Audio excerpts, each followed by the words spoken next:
Tidak cukup diperlihatkan buku catatan kehidupan, rekaman kehidupan. Rekaman kehidupan kita secara utuh sejak terlahir sampai ajal datang merenggut nyawa. Barangkali mirip dengan video sekarang ini, di mana terekam dengan baik seluruh kegiatan kita sejak yang sekecil-kecilnya sampai kepada yang sebesar-besarnya. Untuk kemudian kita pun menerima balasan. In khairan fa khairun wa in syarran fa syarrun. Kalau baik ya baik balasannya, kalau jahat ya jahat juga balasannya. Catatan-catatan kita diberikan. Kalau banyak kebajikannya diberikan di tangan kanan dengan cara yang halus. Kalau banyak kejahatannya diberikan dari sebelah kiri atau dilempar dari belakang. Itulah sebabnya sejak di dunia ini kita sudah mohon kepada Allah. Ketika berwudu membasuh tangan kanan, apa kita bilang? Allahumma a'tini kitabi biyamini wa hasibni hisaban yasira. Ya Allah, berikan saya kitab di tangan kanan, dan kalau saya memang perlu dihisab, hisablah saya yang seringan-ringannya. Tangan kiri berlindung kita kepada Allah, jangan sampai diberikan kitab di tangan kiri atau dari arah sebelah belakang. Wa a'udzubika an tu'tiya kitabi bishimali aw min wara'i zuhri, dari arah sebelah belakang. Na'udzubillah min dzalik.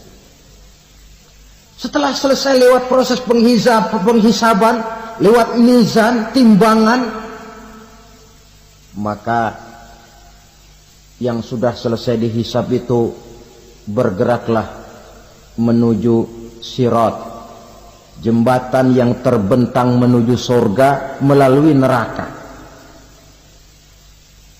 Saudara-saudara, panjangnya perjalanan sirat itu memakan waktu ratusan tahun.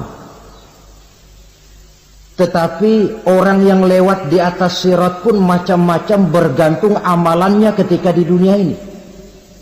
Ada yang lewat di atas sirat itu kalbarkil khatib, seperti kilat yang menyambar, lep, sudah sampai dia di surga. Cepat bukan main. Ada yang lewat di atas sirat itu seperti orang lari-lari. Ada yang lewat di atas sirat itu seperti orang jalan biasa.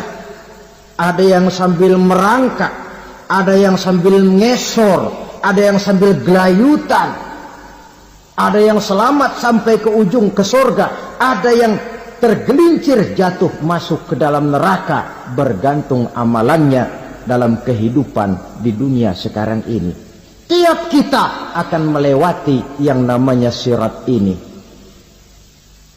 Saudara-saudara kaum muslimin yang saya hormati, dengan demikian mereka yang selamat melalui sirat sampai ke terminal akhir surga, mereka yang ketika dihisab ternyata banyak kejahatannya daripada kebaikannya, mereka singgah di dalam neraka. Nah, adapun orang-orang yang beriman menurut ayat Quran dan hadis Nabi itu nanti ada bermacam-macam. Ada orang beriman itu yang dimasukkan surga. Ada orang beriman itu yang dimasukkan ke dalam surga. Ada orang beriman itu yang disebut penduduk surga. Kenapa lain-lain, Pak? Karena waktu di dunia amalannya juga lain-lain. Ada orang beriman yang masuk surga. Ini paling murah tiketnya. Mau masuk surga? Kata Nabi begini, ma min abdin qala la ilaha illallah thumma mata ala dhalik illa dakhalal jannah. Kalau seorang hamba sudah mengucap dua kalimat syahadat, dia yakin dengan kebenaran kalimat itu sampai matinya, orang itu akan masuk surga. Abi Dzar yang waktu itu diajak bicara heran, ya Rasul kok gampang betul? Iya, walaupun orang itu mencuri, iya, walaupun orang itu berzina, iya, biar dia mencuri, biar dia berzina, kalau dia sudah mengucap 2 kalimat syahadat, dia yakin dengan kebenaran kalimat itu sampai matinya, itu orang akan masuk surga. Jadi masuk surga cukup 2 kalimat syahadat, yakin sampai mati, masuk surga. Itu perkara masuk. Tapi kalau pertanyaannya diterusin, masuknya kapan Pak? Nah, ini lain lagi urusannya. Sebab ada yang masuknya itu langsung, ada yang mampir dulu. Di sana tempat cuma 2, kalau tidak surga, neraka. Mau ke surga tapi mampir dulu, yang mampirnya jelas di neraka. Kenapa? Dalam hadis qudsi ada riwayat, nanti itu di akhirat, setelah Allah selesai mengatur penduduk surga masuk surga, yang neraka masuk neraka, Allah berkata kepada malaikat Malik, malaikat Malik, labaik ya Allah, itu bajingan-bajingan tengik, manusia-manusia durjana yang waktu di dunia tidak mau sujud, jauh dari ulama, gemar melakukan yang munkarat dan maksiat, hidup di tengah masyarakat selalu jadi bibit keonaran, kufur, sudah masuk neraka semua. Sudah ya Allah. Nah, kalau sudah, coba sekarang kamu masuk Malik. Saya, iya, masuk neraka. Mau apa ya Allah? Kata Allah, akhriju minan nar man kana fi qalbihi misqala habatin min khardalin min iman. Kau masuk neraka, cari di dalam neraka orang-orang yang ada imannya walaupun kecil sebesar biji zarah, angkat mereka keluar. Apabila datang kematian menimpa seseorang, datanglah kiamat baginya. Itu yang disebut dengan kiamat kecil. Hakikatnya mati adalah perpindahan dari kehidupan di dunia ini menuju kehidupan di alam barzakh. Menunggu kita di alam barzakh sampai datangnya saat kiamat, entah 10 tahun, entah 100 tahun, entah 1000 tahun, hanya Allah saja yang maha tahu. Adapun orang-orang beriman yang melakukan amal kebajikan dalam kehidupan di dunia ini, masa penantian yang lama di alam barzakh buat mereka sebentar saja. Tetapi bagi orang-orang kafir yang ingkar, yang tidak beriman kepada Allah, yang hidup di dunia cuma menumpuk-numpuk dosa, tentu penantian di alam barzakh akan merupakan waktu yang sangat lama. Bukankah dalam kehidupan kita waktu itu memang relatif? Contoh misalnya, bagi pemuda-pemudi yang sedang duduk asyik memadu cinta, waktu 4-5 jam saja rasanya cuma 4-5 menit. Tenggelam oleh keasikan. Tapi buat orang yang berbaring di rumah sakit, meratap di balik-balik apa itu tembok derita kata lagu, di balik dinding-dinding penjara, sehari bagai seminggu, seminggu rasa sebulan, sebulan boleh jadi rasa setahun. Penantian yang sangat lama. Kapan kiamat itu akan datang? Ini rahasia Allah. Jangankan kita yang orang awam, baginda Nabi sendiri tidak diberitahu oleh Allah kapan kiamat itu akan terjadi. Tetapi sungguh pun demikian, banyak hadis-hadis yang menjelaskan ciri atau tanda-tanda datangnya kiamat. Nah, kalau sudah bicara soal tanda, tanda kiamat itu ada dua. Pertama yang disebut alamatus sughra, tanda-tanda kecil. Ini waktunya masih ada tenggang. Ada yang dinamakan alamatul kubra, tanda-tanda besar. Artinya kiamat sudah diambang pintu. Apa tanda-tanda kecil dari datangnya hari kiamat itu?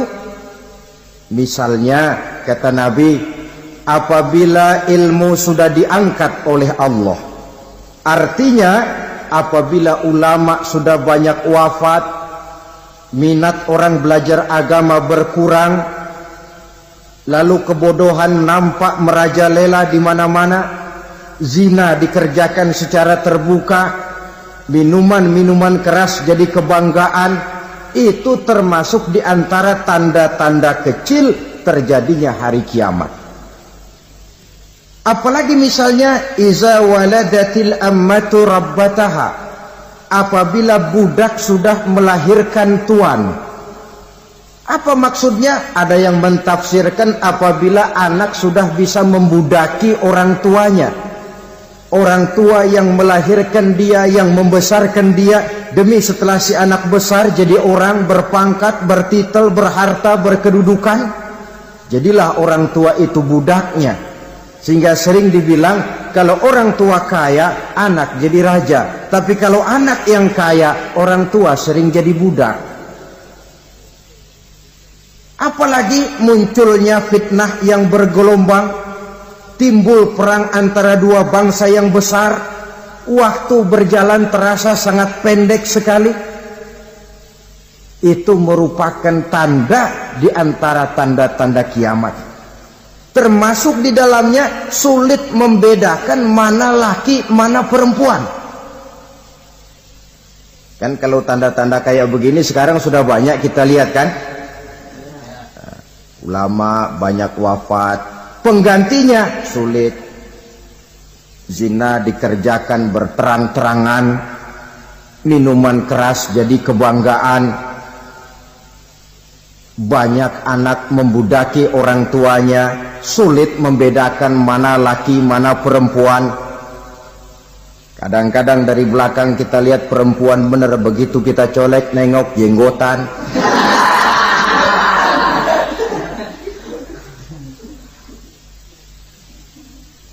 Ini termasuk tanda-tanda kecil, masih ada tenggang sampai akan terjadinya kiamat itu.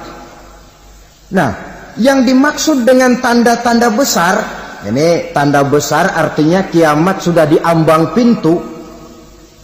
Pertama, matahari terbit dari sebelah barat. Apabila matahari sudah terbit dari arah sebelah barat, tertutuplah sudah pintu taubat. Bersabda Nabi kita, la taqumus sa'atu hatta tatlu'a syamsu min maghribiha. Tidak akan datang hari kiamat sampai matahari terbit dari arah sebelah barat. Fa iza tala'at, manakala matahari telah terbit dari arah sebelah barat, wara'ahan nasu, manusia banyak menyaksikan itu, amanu ajma'un, mereka pun lalu beriman. Yang tadinya kafir, yang tadinya ingkar, yang tadinya membangkang, setelah melihat matahari terbit dari sebelah barat, buru-buru beriman, berlomba-lomba mengucap dua kalimat syahadat. Tapi apa yang terjadi? Kata Nabi, wadzalika hina la yanfa'u nafsan imanuha lam takun amanat min qabl. Hari itu adalah hari yang iman sudah tidak berguna lagi bagi seseorang apabila sebelumnya memang dia tidak pernah beriman. Au kasabat fi imaniha khaira, atau beriman tetapi tidak pernah melakukan kebajikan di dalam keimanannya itu. Hari yang sudah kasib, hari yang sudah terlambat, beriman tidak akan ada gunanya lagi. Ini pelajaran buat kita. Sebelum sang surya terbit dari sebelah barat, sebelum nafas sampai di tenggorokan, artinya pintu taubat masih terbuka. Kalau dua hal itu sudah terwujud, nafas sudah sampai di kerongkongan atau matahari sudah terbit dari arah sebelah barat, tertutuplah sudah pintu taubat. Tak ada lagi gunanya pangkat, jabatan, harta, bahkan beriman pun dalam suasana macam itu. Too late, kata orang Kulon. Sudah terlambat.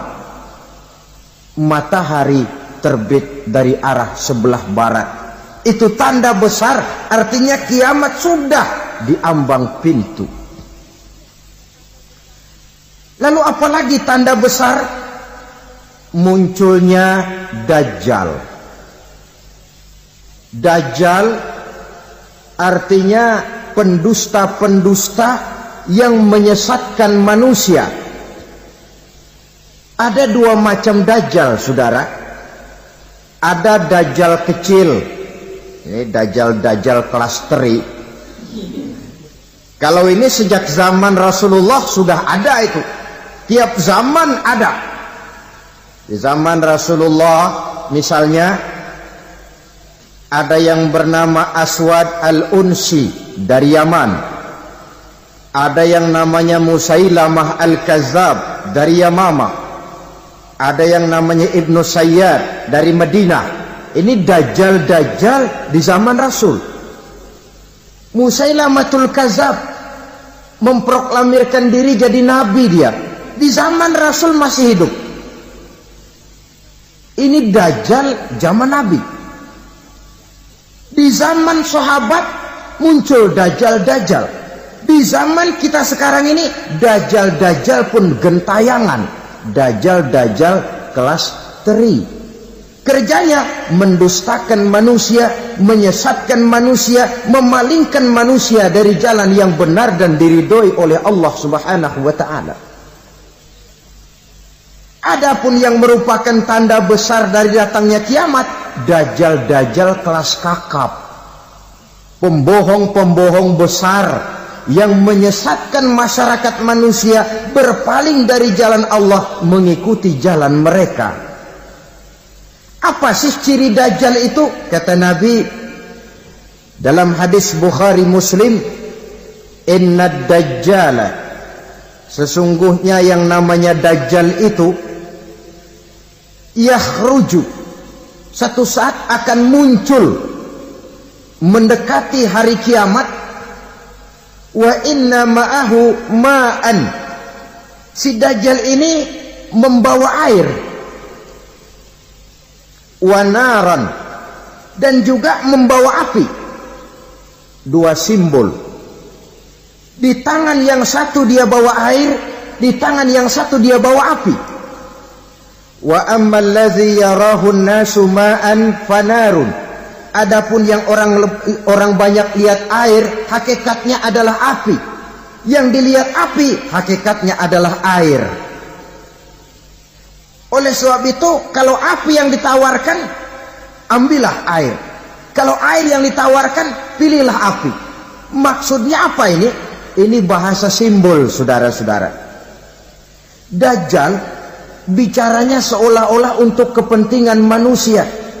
Menawarkan surga. Surga yang dia tawarkan hakikatnya neraka. Hai manusia, kalau kau mau bahagia, jangan dekat-dekat dengan agama. Solat itu tidak efektif dan efisien, tidak produktif dari segi ekonomi itu. Menghadiri majelis taklim cuma buang-buang waktu. Tahajud, tasbih, tahlil, baca Quran, apa itu? Pekerjaan mubazir saja. Hidup ini cuma sekali.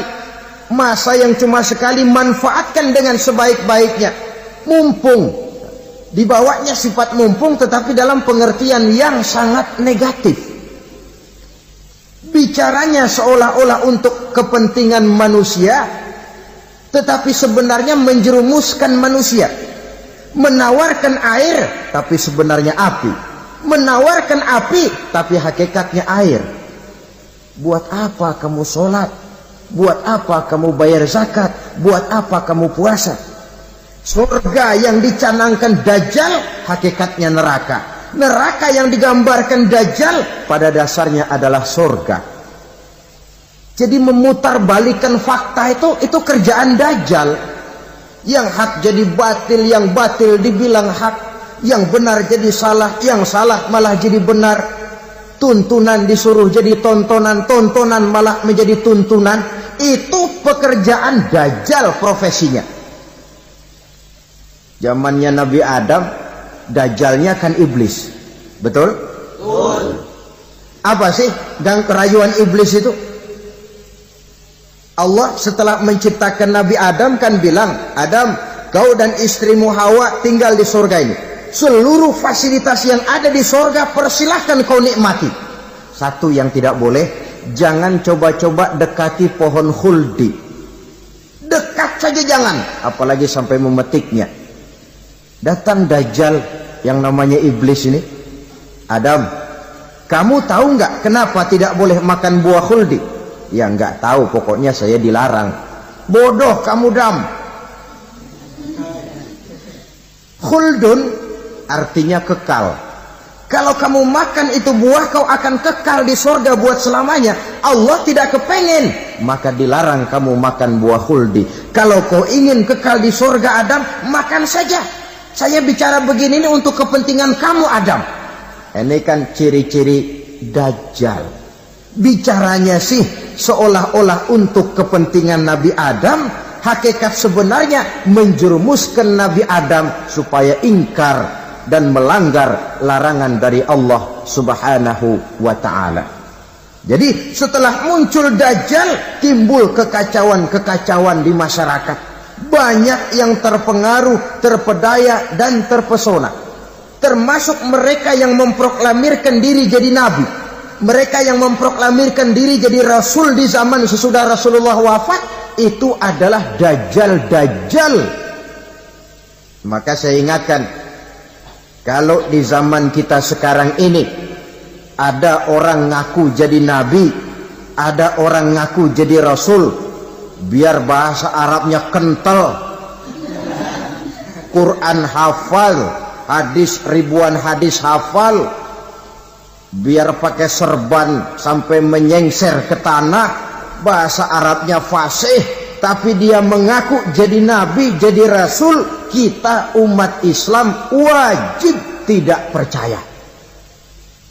Wajib untuk tidak percaya. Itulah Dajjal-Dajjal zaman kita sekarang ini. Tidak mustahil mereka datang mempengaruhi orang-orang awam supaya berpaling dari Rasulullah, mengikuti mereka.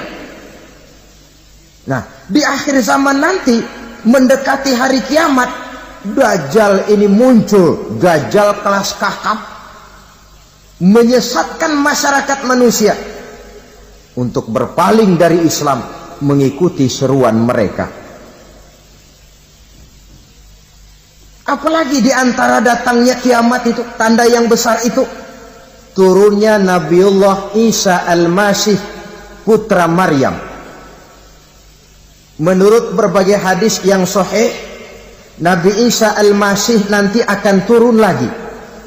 Tidak membawa risalah yang baru, tapi meluruskan risalah Islam ini yang telah banyak ditinggalkan oleh masyarakat. Bahkan ada hadis menjelaskan beliau akan membunuh Nabi, mematahkan kayu-kayu salib, lalu melaksanakan haji dan umrah mengikuti syariat Nabi Muhammad, bukan membawa agama baru. Menjadi semacam mujaddid, reformer, menyelamatkan manusia dari bisikan Dajjal. Bahkan ada riwayat yang menjelaskan bahwa Nabi Isa berhasil mengalahkan Dajjal, mengembalikan masyarakat manusia kembali kepada ajaran Islam yang datang dari Allah, dibawa oleh Rasulullah Sallallahu Alaihi Wasallam. Dengan kata lain, turunnya Nabi Isa bukan sebagai Nabi dan Rasul baru, tetapi mengikuti syariat Nabi kita Muhammad Sallallahu Alaihi Wasallam. Saudara hadirin, ibu-ibu hadirat yang saya hormati, kemudian apalagi di antara tanda-tanda besar akan datangnya kiamat itu? Keluarnya asap atau awan. Kata Nabi, inna min asrati sa'ah dukhanan yamla'u ma bainal masyriqi wal maghrib. Di antara tanda-tanda kiamat munculnya awan atau asap yang memenuhi antara langit dan bumi.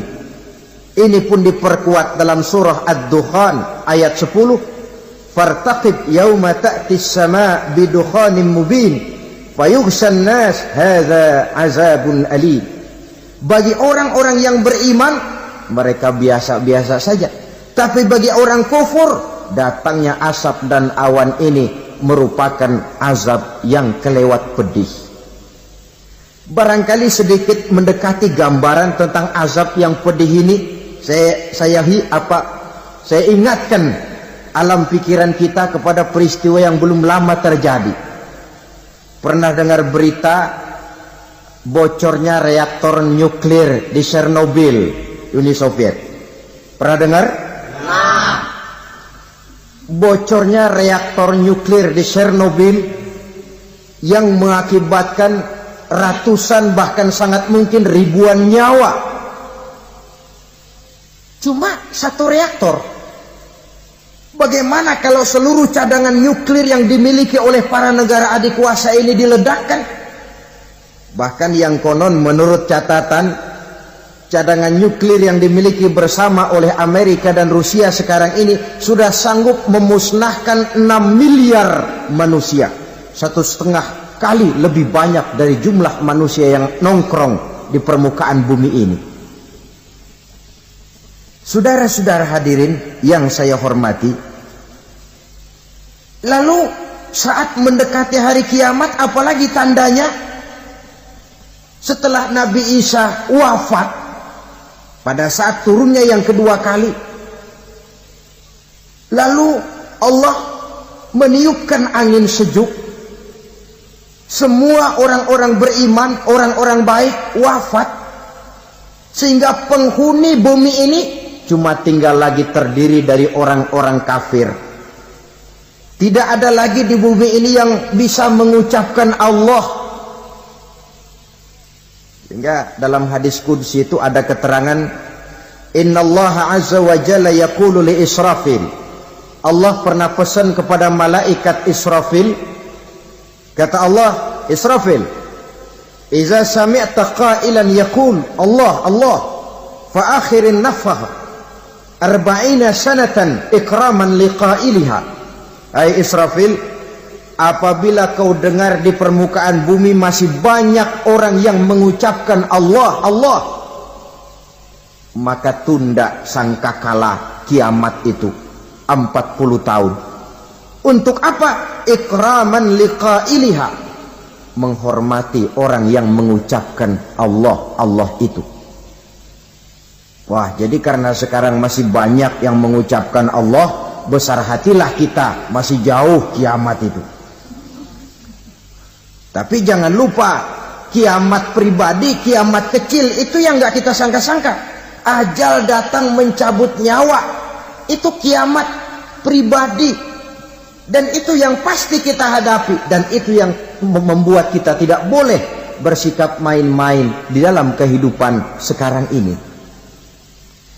Saudara hadirin yang saya hormati, tidak ada lagi orang-orang muslim. Seluruh penduduk dunia ini kafir. Lalu terciptalah struktur sosial yang berlandaskan prinsip hidup semau gue. Bakal terjadilah prinsip di mana yang kaya menyantap yang miskin, yang kuat menindas yang lemah.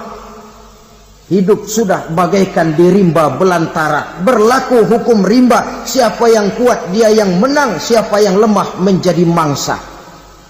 Timbul kekacauan, maksiat merajalela, munkarat menjadi-jadi, sehingga isi bumi ini penuh dengan segala macam perbuatan dosa. Tidak ada perlunya lagi alam diperpanjang temponya. Datang saat yang sudah dijanjikan oleh Allah Azza wa Jalla, maka terjadilah yang disebut kiamat kubra, kiamat besar, kiamat hancur-hancuran. Bagaimana kejadian ini dimulai? Dalam surah Az-Zumar ayat 68, Allah Subhanahu wa taala berfirman, "Wa nufikha fis-suri fasa'iqa man fis samawati wa man fil ardi illa man sya'allahu." Maka manakala ditiuplah sangkakala, terkejutlah seluruh yang ada di langit dan seluruh yang ada di bumi. Bila saat kiamat datang, Allah perintah malaikat Israfil, "Israfil, tiup sangkakalamu."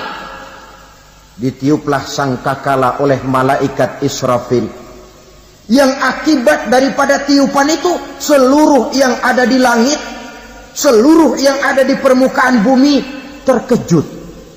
Yang ada di langit siapa? Malaikat kan. Bayangin aja kalau malaikat kaget, apalagi kita. Terkejut seluruh makhluk yang ada di bumi, yang ada di langit mendengar suara sangkakala itu. Bunyinya tidak sanggup kita bayangkan dahsyatnya. Ledakan nuklir, ledakan neutron, belum apa-apa ketimbang bunyi sangkakala malaikat Israfil ini. Nah, lalu mendengar bunyi sangkakala ini, gemparlah makhluk, kacaulah alam. Bumi gempa, planet-planet bertabrakan, gunung meletus, air laut tumpah ke darat, angin topan bertiup, halilintar menyambar. Lalu semua yang bernama hidup mati total. Mati bareng tanpa persiapan. La haula wala quwata illa billah. Saya kadang-kadang dalam tafakur bermohon, ya Allah, mudah-mudahan saya enggak nemuin kiamat beneran. Ngeri. Tidak bisa kita bayangkan macam apa suasana seperti itu. Allah saja banyak memberikan gambaran, misalnya Al-Qari'ah, wa mal qari'ah, wa ma adraka mal qari'ah. Kejadian yang menggemparkan. Tahukah kamu apa kejadian yang menggemparkan itu? Yauma yakunun nasu kal farasil mabsus wa takunul jibalu kal ihnil manfus. Pada saat itu manusia berterbangan bagai kupu-kupu. Gunung berterbangan seperti kapas ditiup angin. Gunung saja macam kapas, konon lagi manusia. Kematian total, mulai semut sampai gajah mati, jin mati, iblis mati, malaikat mati. Malaikat saja mati.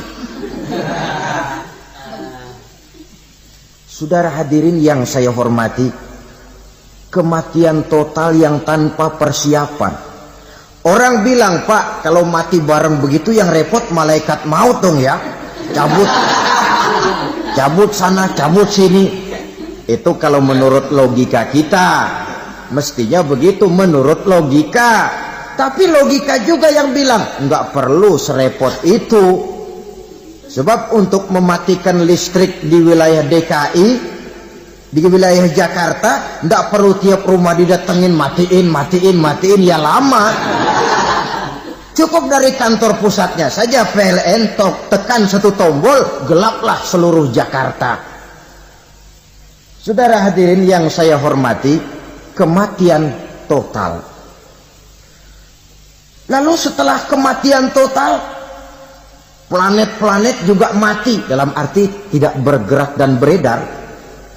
Angin mati, dalam arti tidak bertiup. Air mati, dalam arti tidak ada riak gelombang. Pokoknya semua mati. Kullu nafsin za'iqatul maut. Semua yang bernafas mati.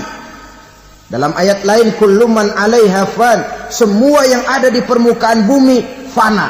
Yang kekal cuma Allah Subhanahu wa ta'ala. Yang paling belakang mati malaikat maut dan malaikat Israfil.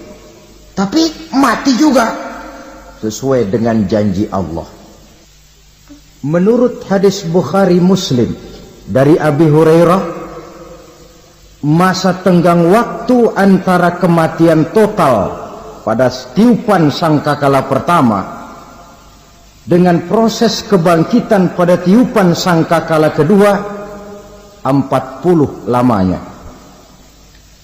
Tidak dijelaskan oleh Abi Hurairah 40 jam, apa 40 hari, apa 40 tahun. Hadis-hadis cuma menyebutkan 40 saja. Sunyi alam, yang tinggal cuma Allah saja lagi. Ketika itu Allah berseru-seru, katanya, limanil mulkul yauma, siapa para penguasa hari ini? Mana itu raja-raja dan penguasa yang dulu mengaku jadi Tuhan? Fir'aun, mana Fir'aun sekarang? Yang dulu jadi raja, merasa berhasil, sombong, lalu tidak mau turun-turun dari kekuasaannya, sampai kepada puncak kekurang ajarannya mengangkat diri jadi Tuhan. Mana itu Fir'aun? Namrus, mana sekarang Namrus? La ilaha illa ana, ternyata tidak ada Tuhan lain selain daripada aku, kata Allah. Proses kemudian, saudara-saudara, turunlah hujan dari langit. 40 lamanya hujan itu. Tidak jelas juga 40 jam atau 40 hari. Setelah air turun membasahi, datanglah tiupan sangkakala yang kedua. Semua yang bernama mati bangkit dari kuburnya masing-masing. Ini yang disebut Yaumul Ba'thi, hari kebangkitan. Allahu Akbar. Pada saat kita bangkit dari kubur kita masing-masing, kumpul di padang mahsyar namanya. Bayangin aja, saya sendiri nggak sanggup bayangin. Manusia sejak zaman Adam sampai zaman kiamat kumpul bareng di tempat sama. Berapa banyaknya itu?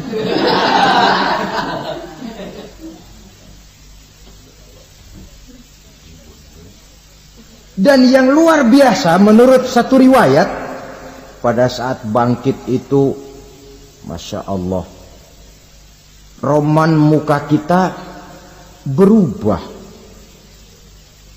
disesuaikan dengan amalan kita waktu di dunia ini.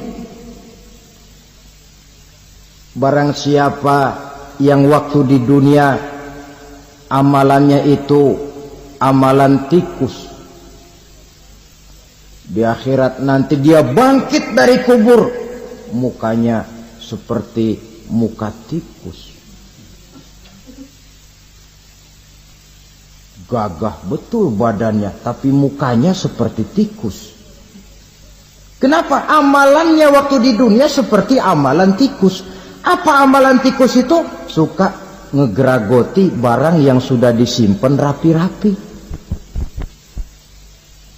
Orang sudah simpan uang rapi-rapi, simpan perhiasan rapi-rapi, digeragoti oleh tikus. Maling-maling, pencoleng-pencoleng, koruptor-koruptor, itu nanti di akhirat nanti kita lihat mukanya seperti muka tikus. Oh, ini waktu di dunia suka nyolong, mukanya seperti muka tikus. Barang siapa yang waktu di dunia ini amalannya itu amalan macan, dia akan bangkit nanti mukanya seperti muka macan. Apa amalan macan? Macan itu amalannya menang-menangan. Orang yang mau menang saja nggak mau mengalah. Coba lihat di hutan, kenal hutan nggak? Di hutan, raja hutan di mana-mana pasti macan, betul kan? Betul. Padahal hutan belum pernah bikin pemilihan umum. Tapi macan tidak peduli ada pemilihan umum apa tidak, pokok saya raja. Sebab apa? Macan jadi raja itu bukan karena benar, tapi karena kuat jadi raja. Setelah dia jadi raja, rakyat hutan yang mesti dilindungi malah dimakan oleh raja macan. Kambing rakyat hutan dimakan oleh macan. Ayam rakyat hutan dimakan oleh macan. Itu nanti kita lihat di akhirat itu mukanya seperti muka macan, gagah betul. Lalu barang siapa yang di dunia ini amalannya itu seperti amalan anjing, nanti dia punya muka seperti muka anjing. Apa amalan anjing? Pertama, anjing itu kalau disuruh jaga rumah, dia tidak bisa membedakan mana maling, mana tamu. Biar yang datang maling, kalau bawa tulang, anjing kalem. Yang kedua, anjing itu akan setia kepada siapa saja yang memberinya roti. Siapa yang memberinya roti, itulah majikannya. Apa kata majikannya, pasti dia laksanakan. Soal benar atau salah, dia tidak peduli. Setelah anjing dapat roti, dia tidak punya pilihan lain kecuali bilang, abdi mah kumaha juragan wae ayeuna mah.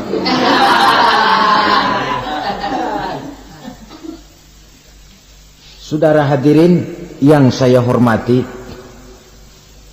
berkumpul di padang mahsyar, tiap orang sibuk dengan persoalannya masing-masing. Matahari waktu itu didekatkan oleh Allah, panas luar biasa. Ada yang saking panasnya itu mencucurkan peluh keringat sampai sebatas mata kakinya. Ada yang keringatnya sampai sedengkulnya, ada yang keringatnya sampai sepusatnya, ada yang keringatnya mengalir sampai sebahunya. Ada yang kelelap oleh keringatnya sendiri, sementara orang di sampingnya enggak apa-apa. Bergantung lagi amalan dia waktu di dunia ini. Saudara-saudara, sebagian orang dalam kepanikan padang mahsyar berombong-rombong datang mereka menghadap Nabi Adam.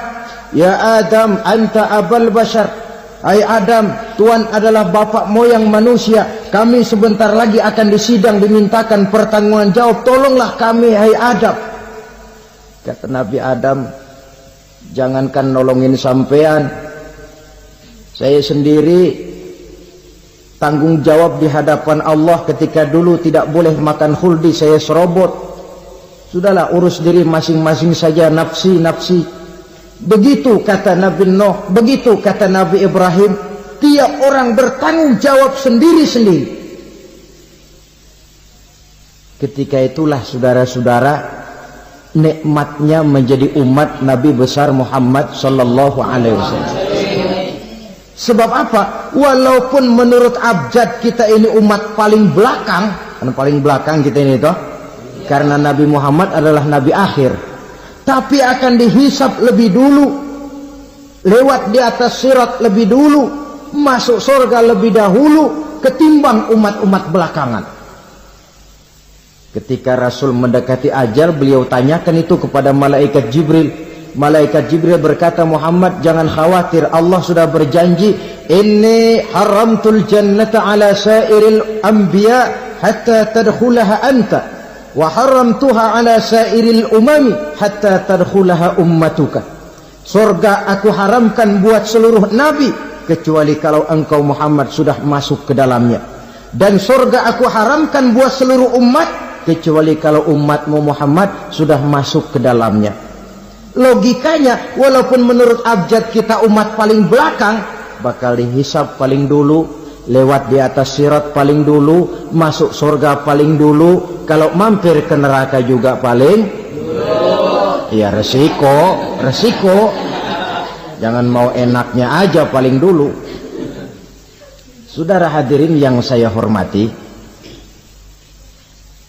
setelah masa kebangkitan itu jangan dikira begitu bangkit langsung diperiksa. Masih menunggu menanti ribuan tahun perhitungan padang mahsyar, untuk sampai kepada proses yang disebut yaumul hisab, hari perhitungan. Seorang demi seorang bakal dipanggil.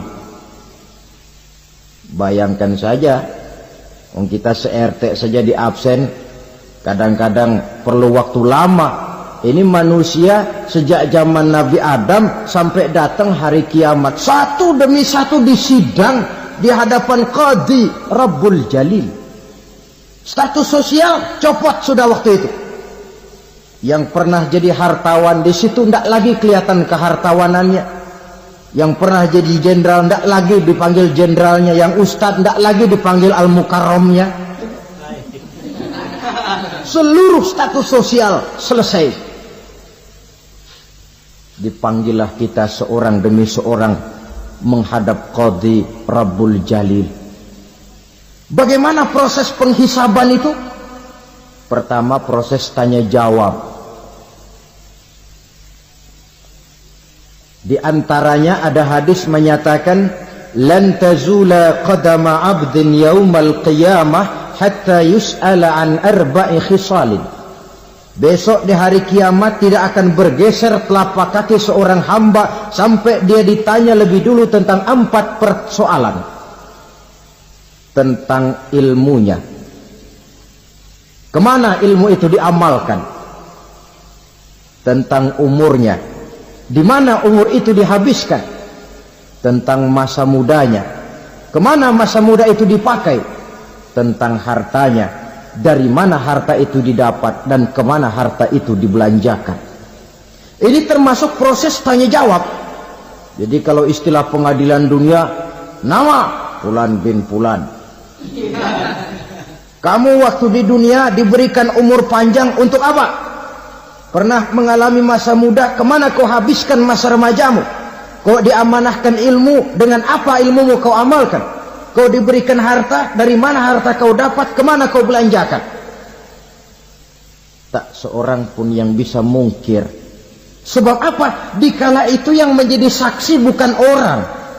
Yang menjadi saksi adalah seluruh anggota badan kita. Tangan bicara, kaki jadi saksi terhadap seluruh amalan yang pernah kita kerjakan pada saat kehidupan di alam dunia ini. Selesai proses tanya jawab, lalu diperlihatkan buku catatan kita waktu hidup di dunia ini.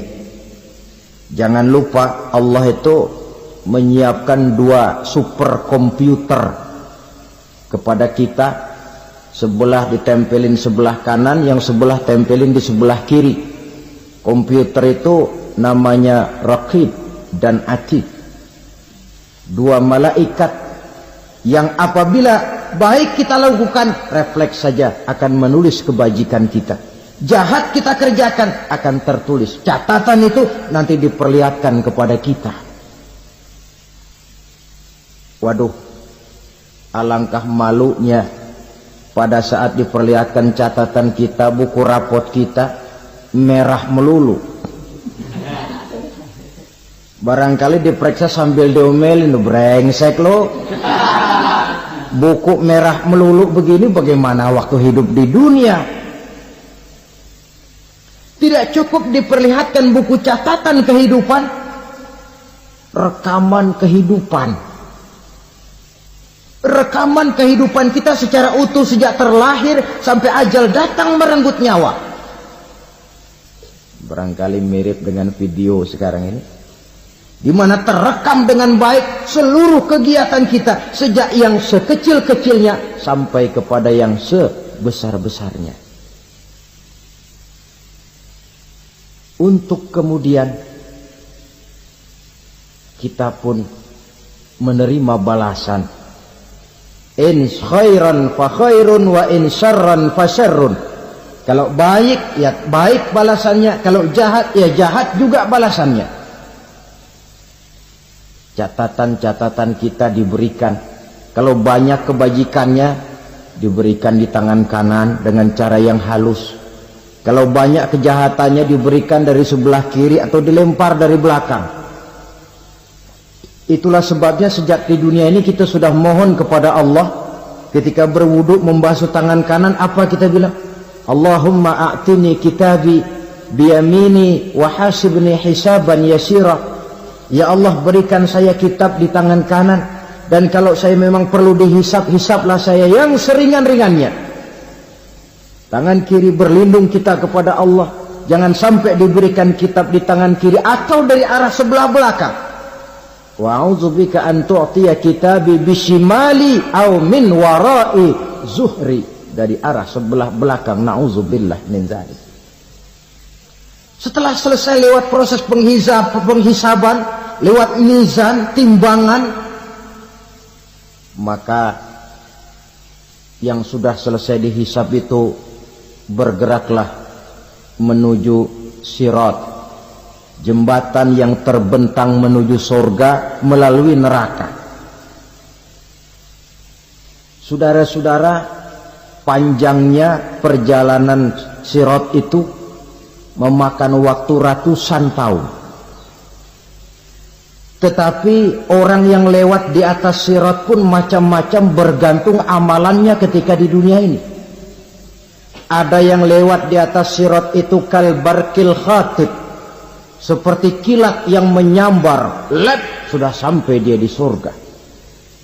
Cepat bukan main. Ada yang lewat di atas sirat itu seperti orang lari-lari.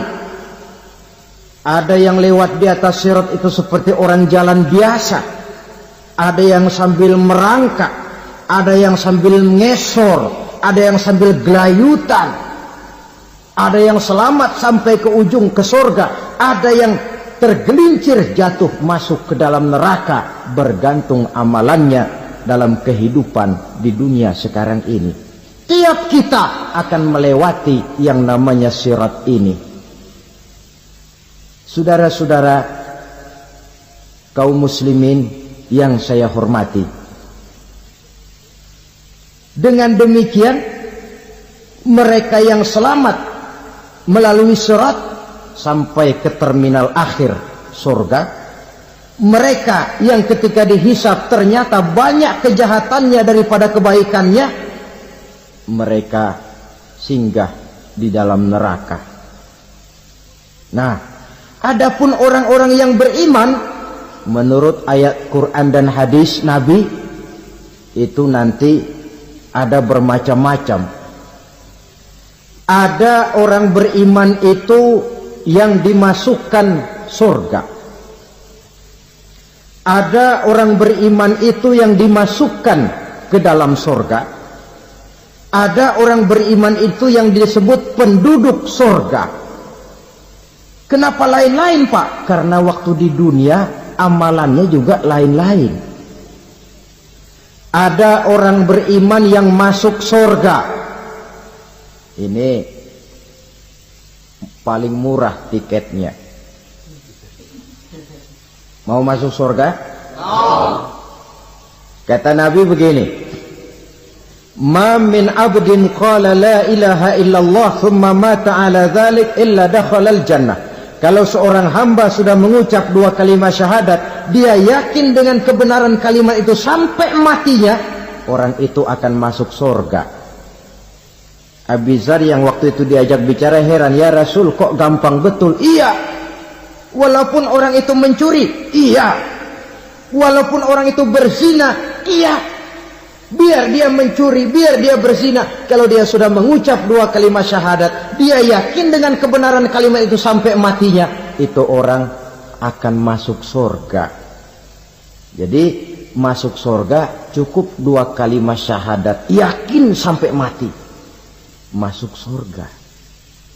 Itu perkara masuk. Tapi kalau pertanyaannya diterusin, masuknya kapan, Pak? Nah, ini lain lagi urusannya. Sebab ada yang masuknya itu langsung, ada yang mampir dulu. Di sana tempat cuma dua, kalau tidak surga, neraka. Mau ke surga, tapi mampir dulu. Yang mampirnya jelas di neraka. Kenapa? Dalam hadis qudsi ada riwayat, nanti itu di akhirat, setelah Allah selesai mengatur penduduk surga masuk surga, yang neraka masuk neraka, Allah berkata kepada malaikat Malik, malaikat Malik, labbaik ya Allah.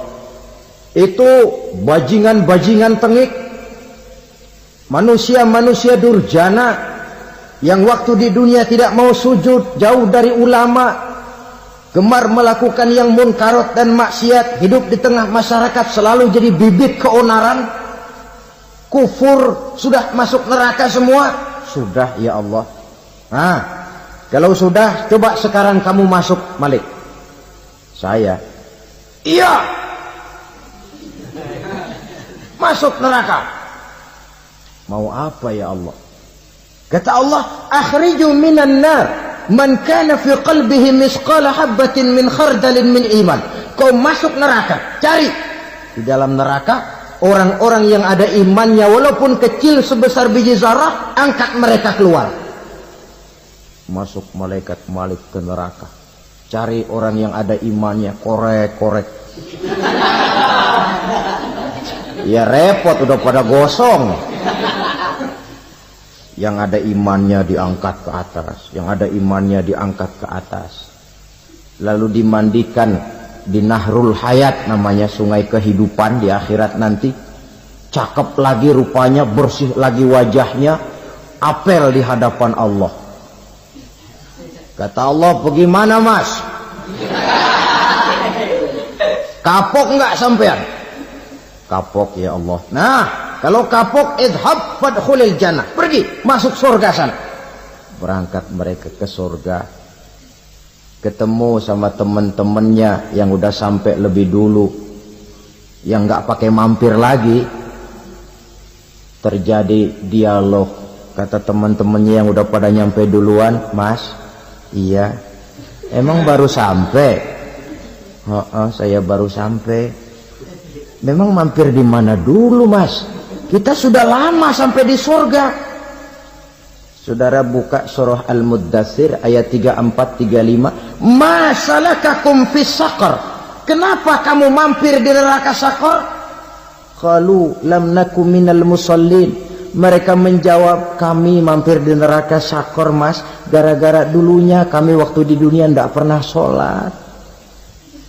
Tidak pernah sholat? Tidak pernah. Karena rumahnya dekat masjid, cuma dekat doang mas. Sholat mah enggak saya. Enggak pernah ngasih makan fakir miskin, enggak pernah hadir di majelis taklim, pendeknya enggak pernah melakukan kebajikan. Maka saya pun mampir di neraka Saqar. Untung betul saya punya iman mas, sedikit. Waktu hidup di dunia dulu saya pernah mengucap 2 kalimat syahadat. Sekali-kalinya waktu mau kawin. Masya Allah. Untung saja kawin. Kalau nggak kawin polos.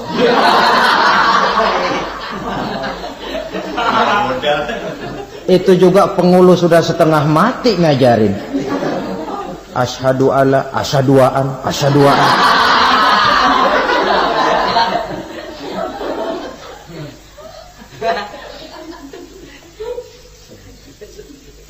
Ini namanya masuk surga, ada mampir dulu. Ada pula orang mukmin itu yang dimasukkan surga. Namanya dimasukkan kan terima beres. Saya masuk ke rumah, jalan sendiri, cari tempat sendiri. Saya dimasukkan ke dalam rumah, terima beres, pokok ada di dalam, itu dimasukkan namanya. Nggak pakai mampir. Tapi tentu tiketnya lebih mahal ketimbang yang pertama tadi. Apa kata Allah? Innal ladzina amanu wa amilus solihat la ukaffiranna anhum sayyi'atihim wa la udkhilannahum jannah. Sesungguhnya orang-orang yang beriman kemudian beramal soleh, kami hapuskan segala dosa dan kesalahannya, kami masukkan mereka ke dalam surga. Lihat ayatnya, Allah yang memasukkan, kita yang dimasukkan. Tidak pakai transit, tidak usah mampir. Cuma tidak cukup syahadat, tidak cukup amanu, tapi diiringi dengan wa'amilus sholih. Iman, amal.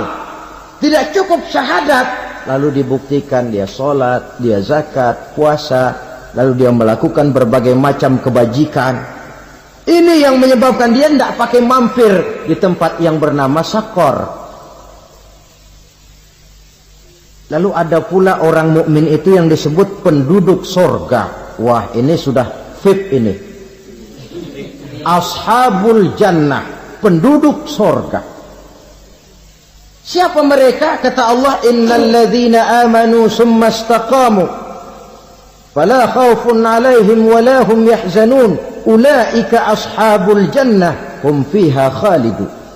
Sesungguhnya orang-orang yang beriman lalu istiqamah, tetap dalam melaksanakan perintah Allah, tidak goyang, tidak labil tapi stabil, istiqamah, mereka tidak takut dan tidak bersedih hati. Merekalah penduduk sorga.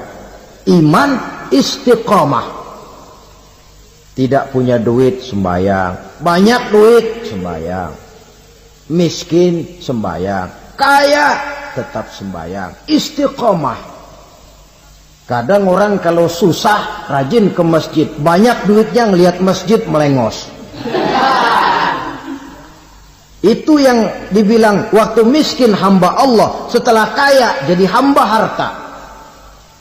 Bergeser, tidak ada nilai istiqomahnya. Saudara-saudara, dengan begitu penduduk neraka itu dua. Ada penduduk permanen, ada penduduk yang semi permanen. Yang semi permanen orang-orang beriman yang mempunyai dosa besar. Mereka masuk ke neraka untuk menerima azab sesuai dengan dosanya. Bila selesai masa azab itu, mereka akan diangkat untuk ditempatkan kembali ke dalam surganya Allah Subhanahu wa ta'ala. Nah, dikala itulah saudara-saudara, ada yang disebut syafaat dari Rasulullah Sallallahu Alaihi Wasallam.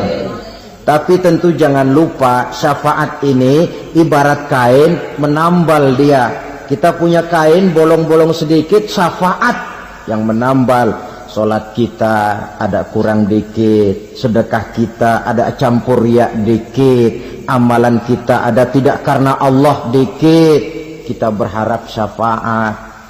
Jadi biarlah kain masih bolong-bolong, yang penting punya kain. Tapi kalau kainnya tidak ada, yang ditambal apanya? Sholat tidak, puasa tidak, zakat tidak, berharap syafaat saja. Ya, terlalu berlebihan itu. Saudara hadirin yang saya hormati, apabila selesai proses penghisaban, proses penghitungan, maka dikala itulah manusia terbagi dalam dua kelompok besar. Fariqun fil jannah wa fariqun fis sa'ir. Sekelompok orang-orang beruntung yang masuk ke dalam surga, dan sekelompok lagi masuk ke dalam neraka. Akan memakan waktu untuk menceritakan sifat surga dan neraka, tapi insya Allah pada kesempatan pertemuan lain saya sampaikan. Namun sebagai gambaran umum cukuplah saya sampaikan sebuah hadis qudsi. Allah jelaskan, a'dadtu li'ibadiyas salihin ma la 'ainun ra'at wa la uzunun sami'at wa la khatara fi qalbil bashar. Aku sediakan buat hamba-hambaku yang soleh, yang tidak pernah terlihat oleh mata, tidak pernah terdengar oleh telinga, dan belum pernah terdetik dalam hati manusia. Jadi kenikmatan surga belum pernah dilihat mata, belum pernah didengar telinga, belum pernah terdetik dalam hati. Pedihnya azab neraka belum pernah terlihat mata, belum pernah terdengar telinga, belum pernah terdetik dalam hati. Saudara hadirin yang saya hormati, oleh karena itu sebagai uraian akhir daripada kiamat ini, marilah sama-sama kita memanfaatkan hidup dengan sebaik-baiknya, supaya jangan timbul penyesalan di hari kemudian nanti. Maksud utama daripada diutusnya Rasulullah Sallallahu Alaihi Wasallam ke alam ini tidak lain adalah untuk memperbaiki akhlak manusia. 14 abad yang lalu, dari sebuah kota kecil yang tidak ada dalam peta, lahir satu proyek raksasa, proyek memperbaiki akhlak manusia. Di tengah-tengah dunia pada ketika itu, Eropa masih biadab, Afrika belum dikenal orang, Asia sungguh sangat terbelakang, dan semenanjung Arabia dari berbagai aspek kehidupannya dikenal sebagai masyarakat jahiliyah. 13 tahun pertama dari perjuangan selama periode Mekah, apa yang dilakukan oleh baginda Rasul tidak lain adalah memperbaiki akhlak manusia kepada Allah Subhanahu wa ta'ala dengan menanamkan roh, jiwa dan semangat tauhid. Kita tahu bahwa masyarakat jahiliyah menyembah batu, menyembah patung, menyembah berhala yang mereka buat sesuai dengan kekayaannya masing-masing. 360 berhala di sekeliling Ka'bah merupakan bukti nyata dari sesembahan mereka. Yang kaya membuat berhala dari emas lalu disembah. Yang setengah kaya bikin patung dari perak lalu disembah. Yang hampir miskin bikin Tuhan dari kayu lalu disembah. Yang miskin benar tepung terigu diadonin lalu dibentuk seperti wujud seseorang kemudian disembah. Dan apabila selesai nyembah perutnya terasa lapar, Tuhannya habis dipretelin. Sepanjang sejarah kemanusiaan cuma masyarakat jahiliyah saja yang sampai makan Tuhan. Sesadis-sadisnya bangsa Indonesia belum pernah sampai makan Tuhan. Maka menghadapi manusia seperti ini, yang pertama dilaksanakan oleh Rasul memperbaiki akhlak mereka kepada Allah, menanamkan la ilaha illallah, bahwa tidak ada Tuhan yang perlu disembah selain daripada Allah Subhanahu wa ta'ala. Ini hakikatnya merupakan inti daripada ajaran Rasul-Rasul terdahulu. Kenapa? Seluruh Rasul bersumber dari satu sumber yang sama, yaitu dari Allah Subhanahu wa ta'ala. Maka prinsip ajaran ketuhanan yang mereka bawa tentu saja sama. Nabi Adam mengajarkan la ilaha illallah, Nabi Nuh mengajarkan la ilaha illallah, cuma tentu sambungannya Nuh Rasulullah. Nabi Ibrahim mengajarkan la ilaha illallah, Ibrahim Rasulullah. Nabi Musa mengajarkan la ilaha illallah, Musa Rasulullah. Bahkan Nabi Isa mengajarkan la ilaha illallah, Isa Rasulullah. Dan Nabi Muhammad mengajarkan la ilaha illallah, Muhammadur Rasulullah. Akhlak manusia kepada Allah dengan menanamkan tauhid. Jadi kalau ingin berakhlak yang benar kepada Allah, jaga tauhid, pegang teguh akidah. Saudara-saudara kaum muslimin rahimakumullah, lawan daripada tauhid adalah kufur. Kufur bisa dua, bisa kufur iman, bisa kufur nikmat. Kufur itu sifatnya, kafir itu orangnya. Ada orang kufur iman, dan ini merusak akhlak kepada Allah Subhanahu wa ta'ala. Kufur iman itu kadang-kadang bentuknya syirik, orangnya disebut musyrik. Kufur iman itu kadang-kadang bentuknya nifaq, orangnya disebut munafik. Kufur iman itu kadang-kadang bentuknya riddah, orangnya disebut murtad. Ini merupakan jenis daripada kufur-kufur iman dan tergelincirnya manusia daripada akhlak kepada Allah Subhanahu wa ta'ala. Benar, di zaman sekarang kita tidak menyembah berhala. Memang di zaman sekarang kita tidak menyembah patung. Iya, kita tidak berkeyakinan Tuhan lebih dari satu. Tapi kadang-kadang akhlak kita kepada Allah sering lentur dan luntur, sering bergoyang dan tergoncang, sering kena erosi dan polusi. Bahwa kita tidak menyembah Latta, Uzza, Manat dan Hubal seperti masyarakat jahiliyah dahulu, memang. Tapi Latta zaman sekarang, Uzza zaman sekarang, Manat dan Hubal di zaman sekarang, berhala-berhala di abad kita sekarang ini kadang-kadang bernama harta, kadang-kadang bernama wanita, kadang-kadang bernama tahta, mungkin juga bernama Toyota. Sesuatu yang lebih kita agungkan daripada Allah, menjelmalah dia menjadi berhala-berhala di zaman kita sekarang ini. Manakala kita di kantor sudah lebih takut kepada kepala bagian kita daripada kepada Allah, maka Tuhan kita barangkali adalah kepala bagian kita. Manakala kita sudah lebih takut kepada manusia daripada kepada Allah, bergeserlah akhlak kita kepada Allah, mengagungkan manusia dan menomorduakan Allah. Maka di zaman sekarang akhlak kita kepada Allah sering kena erosi, sering kena polusi.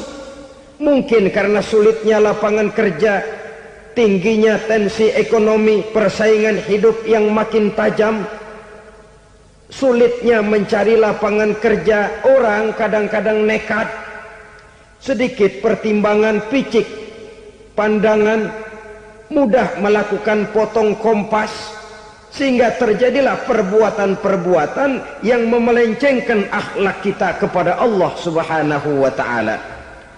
Kadang-kadang terjebak mempercayai selain daripada Allah, kadang-kadang terjebak di dalam mengagungkan yang selain daripada Allah lebih dari yang seharusnya. Terkenalah akhlak kita kepada Allah jaringan-jaringan erosi dan polusi. Kufur sebagai lawanan daripada tauhid merupakan sifat daripada orang yang tidak berakhlak kepada Allah. Bentuknya pertama bisa syirik. Syirik itu artinya meyakini ada Tuhan lain selain daripada Allah. Itu yang namanya syirik. Jadi percaya Tuhan ada, cuman Tuhannya kelebihan. Itu yang disebut syirik, dan itu merupakan cerminan dari akhlak yang rusak kepada Allah Subhanahu wa ta'ala.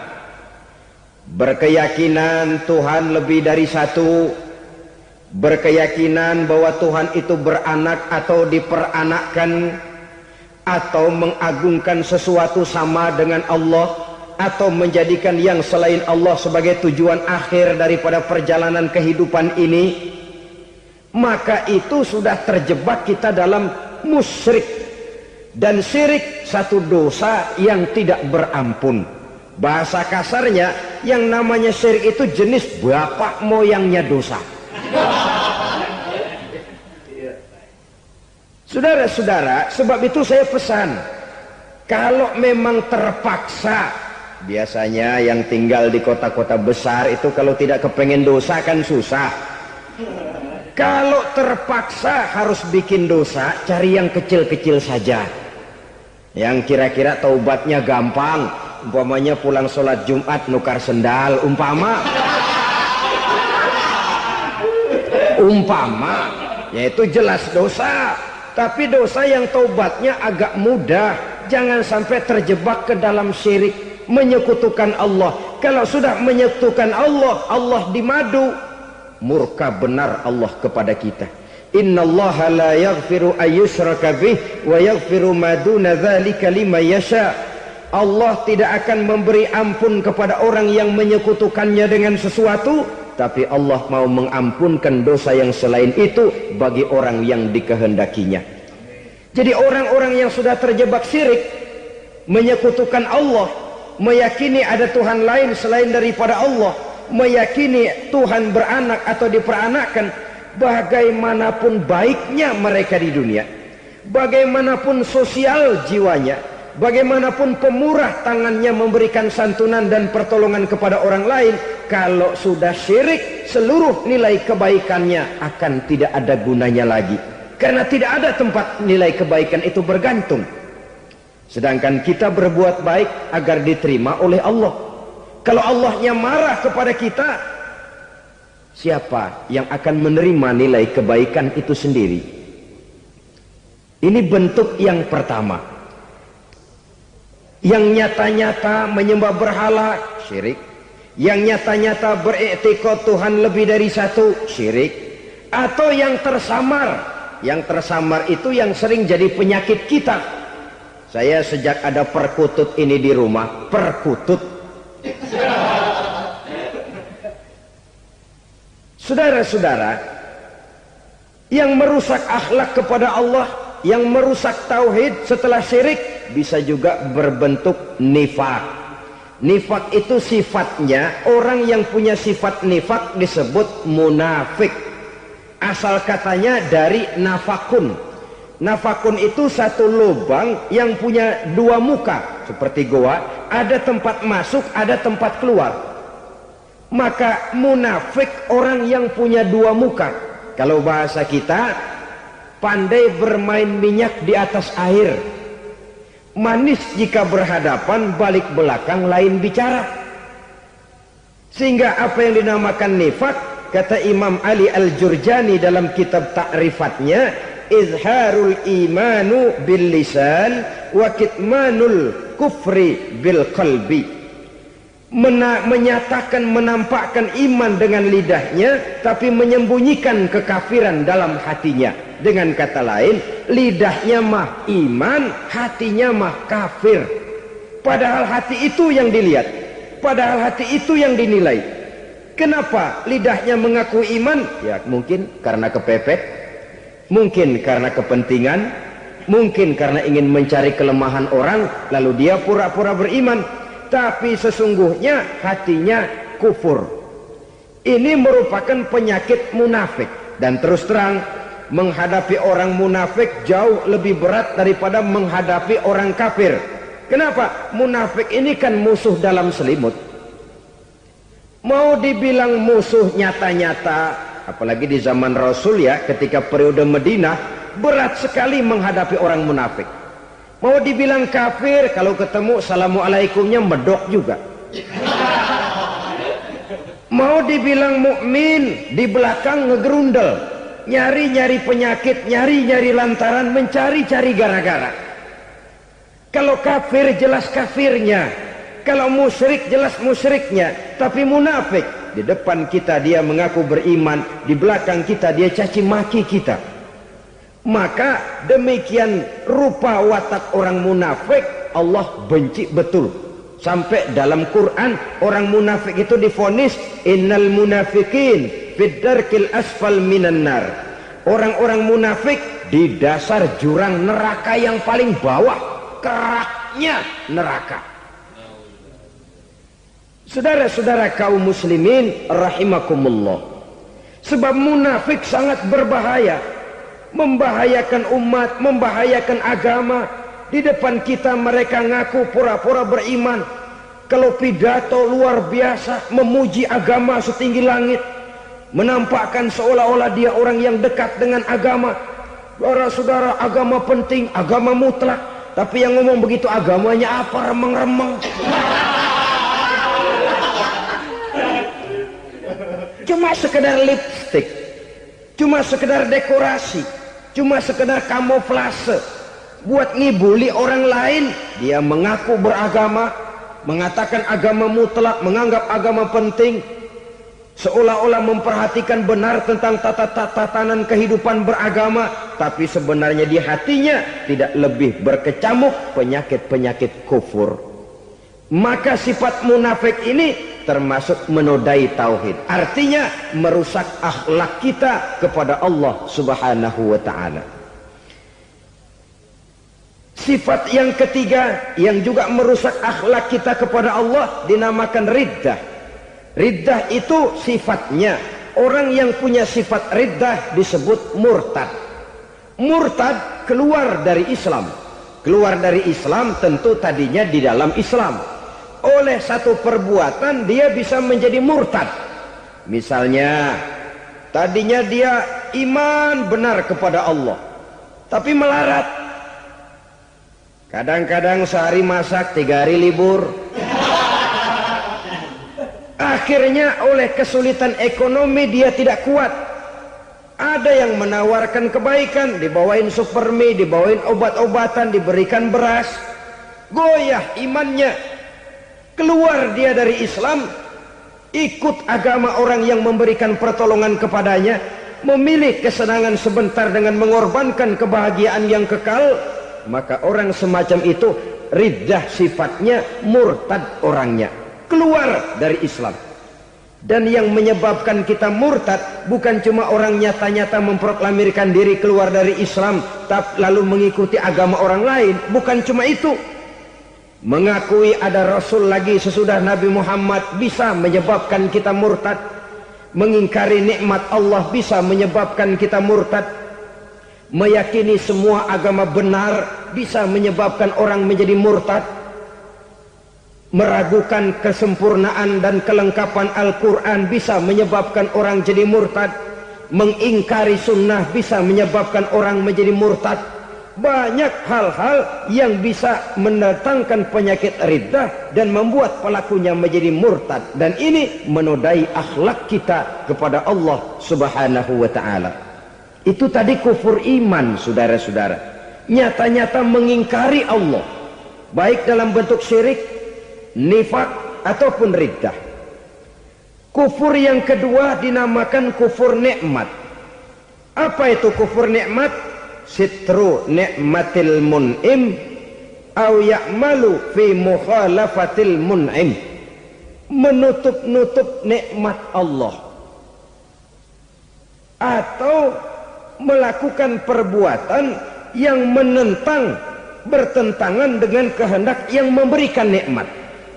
Jadi kufur nikmat pertama, nutup-nutupin Tuhan. Tuhan jalingin. Duit lu banyak amat, dari mana? Gua kerja. Lalu kerjanya nomor satu. Orang yang berakhlak kepada Allah, dia akan menjawab, kamu uangnya kok banyak, dari mana? Rezeki dari Allah.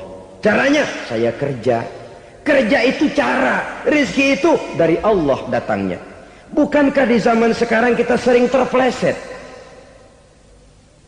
Ini merupakan cerminan dari rapuhnya akhlak kita kepada Allah Subhanahu wa ta'ala. Karena usaha saya memang, karena saya peras keringat banting tulang, tentu.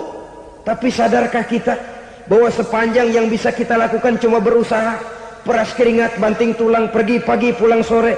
Tapi bisakah kita memastikan hasil usaha kita?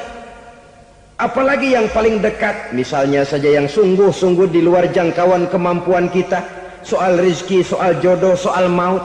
Kitakah yang mengatur? Kitakah yang menentukan? Subhanallah. Manusia sungguh tidak berdaya menghadapi tiga hal paling pokok ini. Rezeki, kita cuma bekerja. Kitakah yang menentukan? Tidak. Kita berusaha saja, rezeki belum pasti dapat. Apalagi kalau kita tidak berusaha.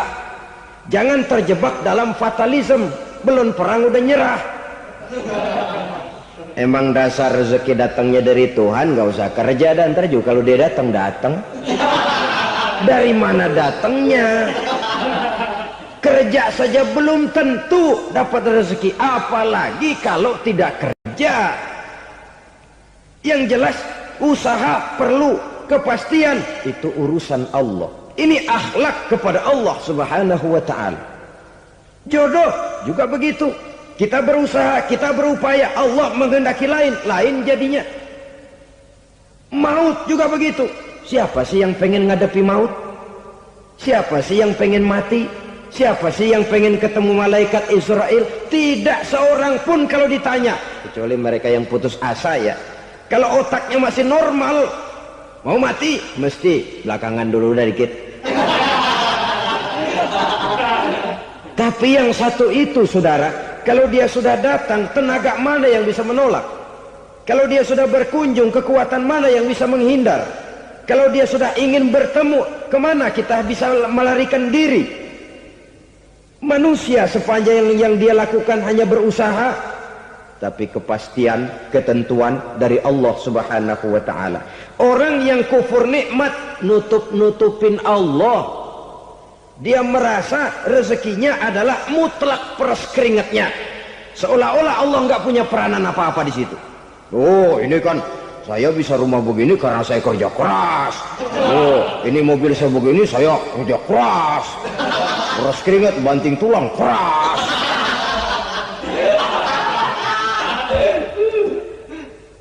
Saudara-saudara kaum muslimin rahimakumullah. Jadi menutup-nutupi Allah. Akibatnya nanti kalau dia berhasil, Allah ketutupan. Kalau dia gagal, orang lain dicaci maki, dicari kambing hitam. Yang kambing hitam kan mahal. Karena orang sering cari-cari kambing hitam. Jarang orang mau jujur kalau bertemu kesulitan lalu mencari sebab pada dirinya sendiri.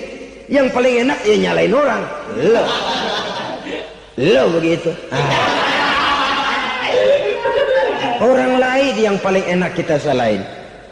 Au ya'malu fi mukhalafatil mun'im, atau dia melakukan sesuatu yang tidak sesuai dengan kehendak yang memberikannya nikmat.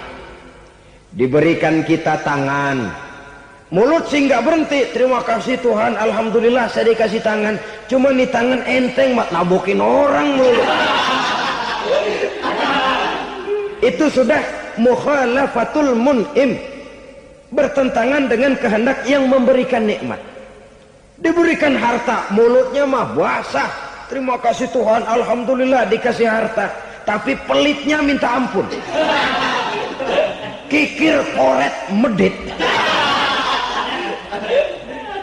Ini juga termasuk kufur nikmat, mempergunakan suatu nikmat bertentangan dengan kehendak daripada yang memberikan nikmat itu sendiri. Saudara-saudara kaum muslimin rahimakumullah. Oleh karenanya kufur iman memang lebih bahaya daripada kufur nikmat. Tapi jangan lupa, kufur nikmat bisa menyeret orang kepada kufur iman. Nah kalau Allah udah dialingin, Tuhan sudah di nomor 2-in, lama-lama kenapa dia tidak mendewakan dirinya sendiri? Mendewakan pangkatnya, mendewa-dewakan otaknya, mendewa-dewakan kemampuannya. Pada awalnya dia memang cuma kufur nikmat, tapi lambat laun kalau ini tidak diobati, secara pasti orang akan mengarah kepada kufur iman.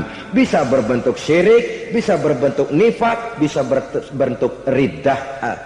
Saudara-saudara, oleh karena itu menjaga akhlak kepada Allah mutlak penting. Sebab apa? Kita tidak berakhlak kepada manusia saja, kita dikucilkan dari pergaulan. Kalau kita tidak berakhlak kepada Allah, dikucilkan oleh Allah. Hadis qudsi menyatakan, man lam yashkur ala na'mai wa lam yasbir ala balai falyakhruj min tahtis samai falyatlub rabban siwaya.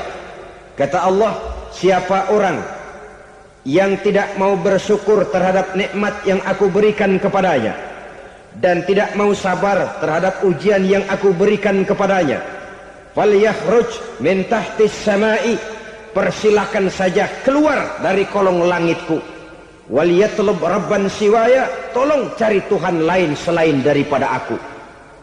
Murka Allah, diusir, cuman gak kedengeran aja. Siapa yang tidak mau syukur terhadap nikmatku, siapa yang tidak mau sabar terhadap ujian yang aku berikan kepadanya, persilahkan keluar dari kolong langitku ini, cari Tuhan lain selain aku. Dan langit Tuhan yang punya, Tuhan kita lawan, diusir dari kolong langit, mau pindah ke kolong mana?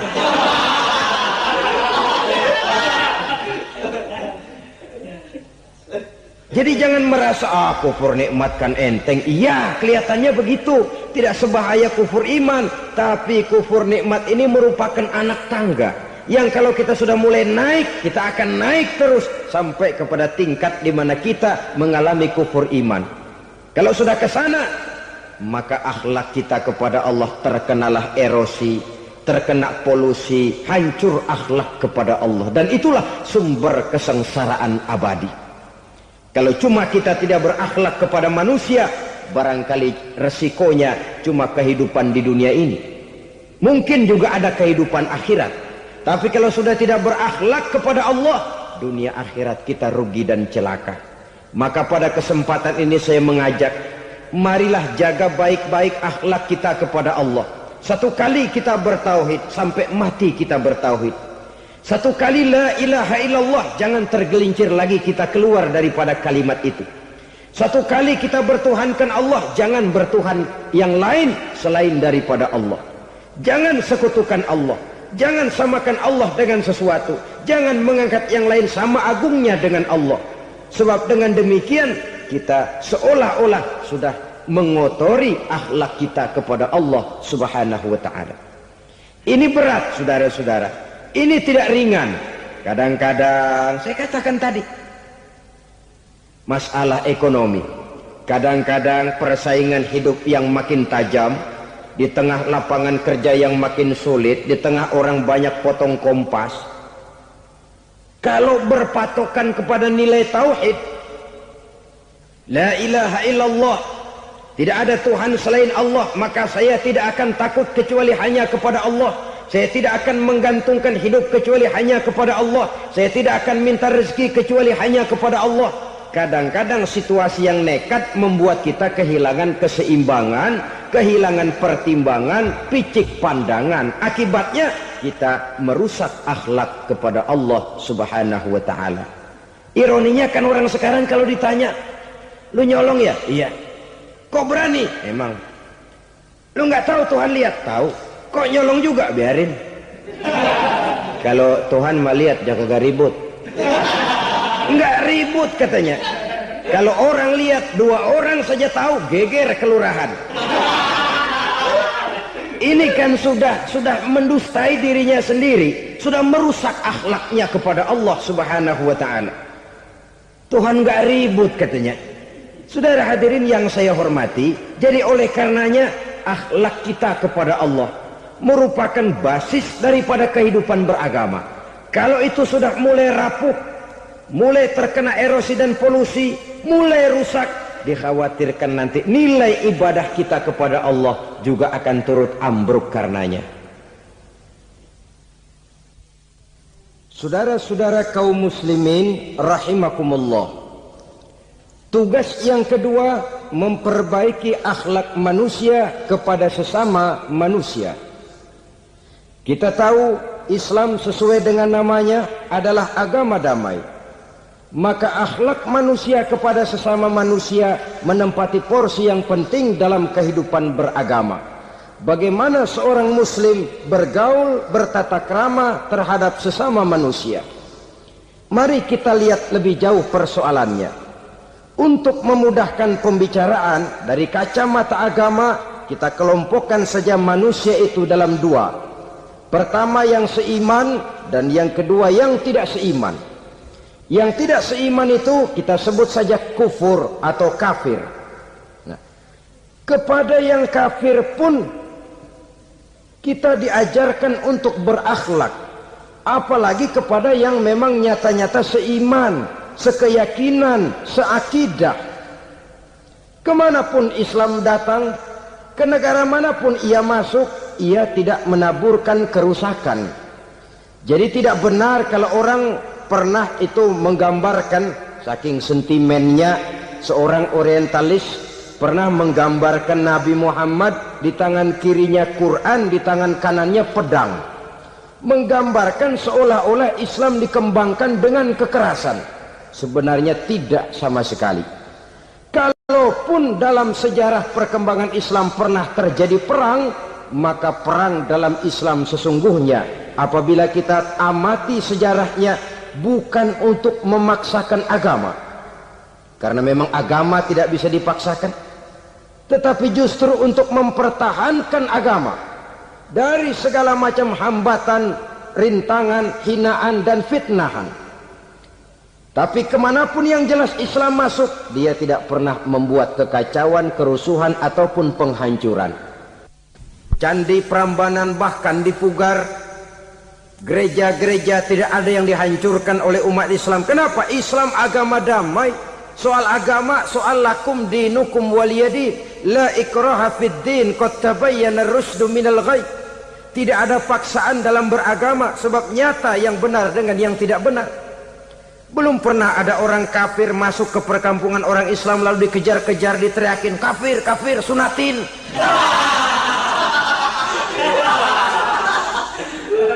Belum pernah.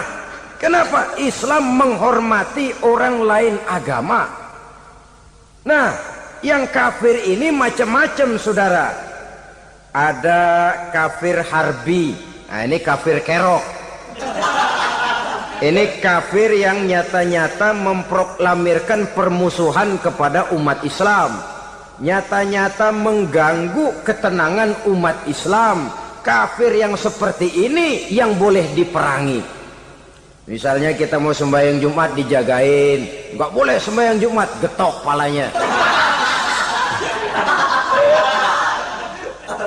Kafir harbi artinya tantangan perang datang dari mereka, bukan kita yang mulai, mereka yang buka front. Prinsipnya umat Islam tidak boleh mencari-cari musuh, tapi pun tidak boleh lari kalau ketemu musuh. Musuh jangan dicari, ketemu jangan lari.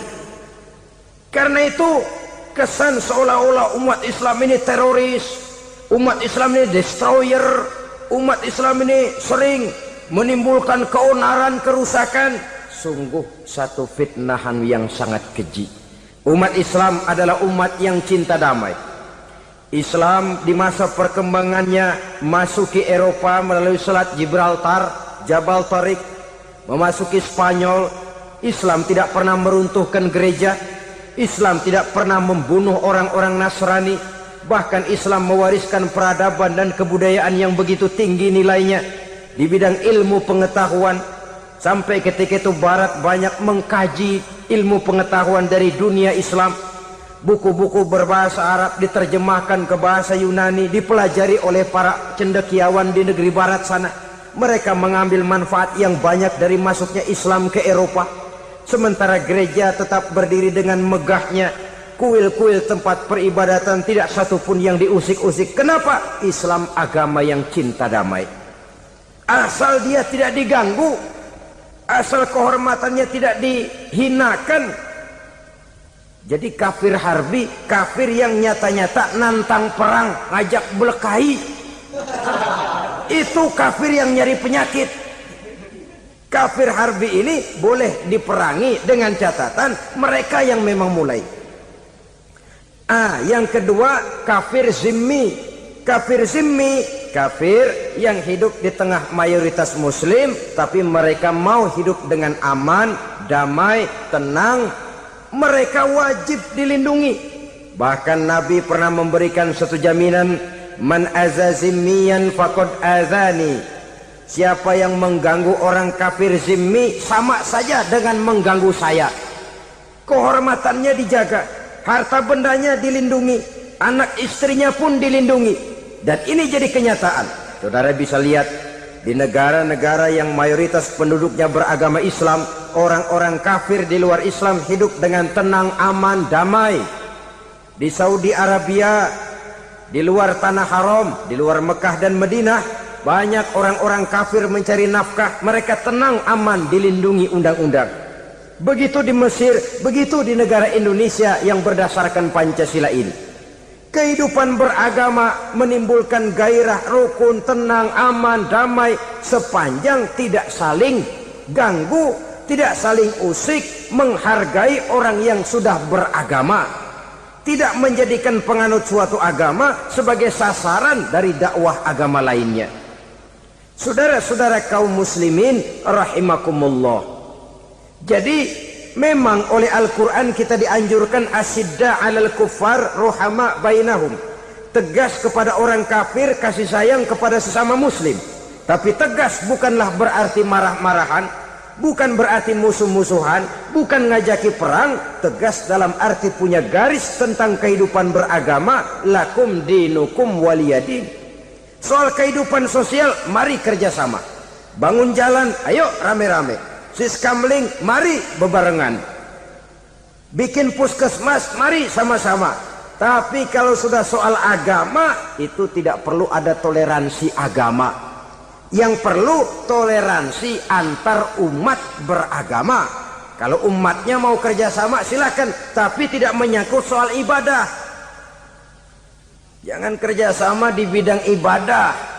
Itu kerjasama yang salah pasang, saudara-saudara. Sehingga dengan demikian toleransi adalah menyangkut kehidupan antar umat beragama.